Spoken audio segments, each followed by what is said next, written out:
Hello lone wolves and selfish stick wielders, welcome back to the Sarcastic Traveller's Guide. Today we're tackling the thrilling, intimidating and occasionally lonely world of solo travel. Buckle up, because you're about to embark on a journey where the only person you can blame for getting lost is yourself. Solo travel means you're the boss. You decide the when, the where and the how, mostly because you don't have anyone else to pawn decisions off on.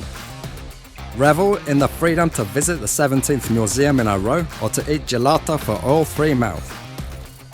And when loneliness creeps in, just talk to your most reliable travel buddy, yourself. You choose the sites, dine where you want and change plans without consulting a committee. It's like being a benevolent dictator, but the only citizen you rule is yourself. What better way to internalize your solo travel experiences by talking to the most non-judgmental companion, your travel journal. Documenting your thoughts, feelings, and the number of times you got lost turns your journey into a narrative that might someday be titled, I went to find myself, but all I found was this lousy t-shirt. Packing for one? You only have yourself to impress, so pack light. Bring only the essentials, like your camera, for taking 400 slightly different photos of the same landmark. Remember, every extra kilo is another reminder of the isolation of human existence, or just really annoying to lug around.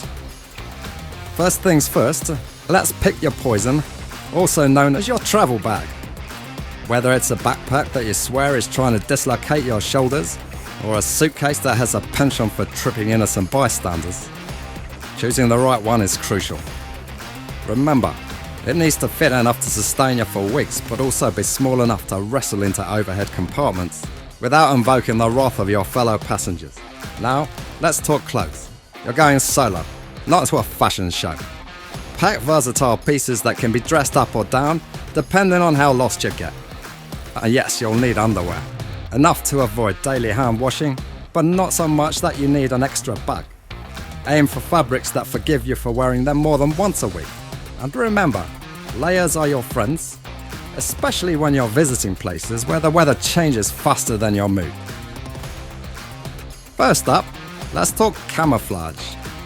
Not the kind that involves face paint, but the urban kind that keeps you from standing out like a sore thumb. When traveling solo, blending in is less about fashion and more about survival. Wear what the locals wear, walk like you know where you're going, even when you don't, and for goodness sake, put away the map that's basically a billboard saying, please rob me. Speaking of belongings, let's talk about securing your valuables. Investing in a good quality anti-theft bag isn't being paranoid, it's being prepared. Use locks on your zippers, wear a money belt, yes, they're as uncool as they sound, and maybe don't flash your latest smartphone in a busy marketplace. Remember, it's better to look slightly ridiculous than to explain to your parents why you need a new passport and credit card. Nothing says a responsible adult like having all your emergency information at the ready. Know the local emergency numbers. Not all countries use 911, shocking as that might be. Keep copies of your passport, visa and insurance details both online and physically. And learn a few phrases in the local language like help and I'm allergic to nuts, because you never know when you'll need them. Making friends while traveling alone can be as easy as saying, hey, can you take a photo of me? Before you hand over your $1,000 smartphone to a complete stranger. Try staying in hostels, going on group tours, or just finding a local bar and seeing where the night takes you. Preferably not into any dark alleys.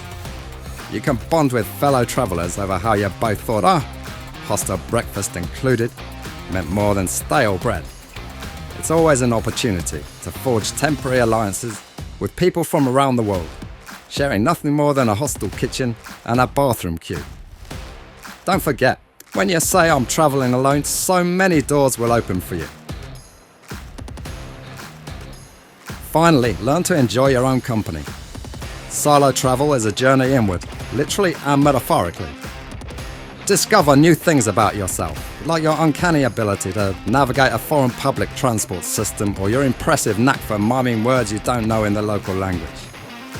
Forget about downloading meditation apps that promise peace in 10 days or less. Solo travel offers a crash course in mindfulness as you navigate foreign cities, trying to figure out local customs without offending anyone. It's about being present in the moment, even if that moment involves you trying to explain vegetarianism in a country where the concept is as foreign as you are. And that's how you travel solo without becoming a plot point in a horror movie about tourists. Remember, solo travel isn't just about seeing the world. It's about experiencing the profound joy of not having to share your snacks. So go forth, explore, chat up some locals, and make sure your selfie game is strong. Don't forget to like, subscribe, and comment below with your solo travel tales or disasters. Until next time, keep wandering, just not off any cliffs.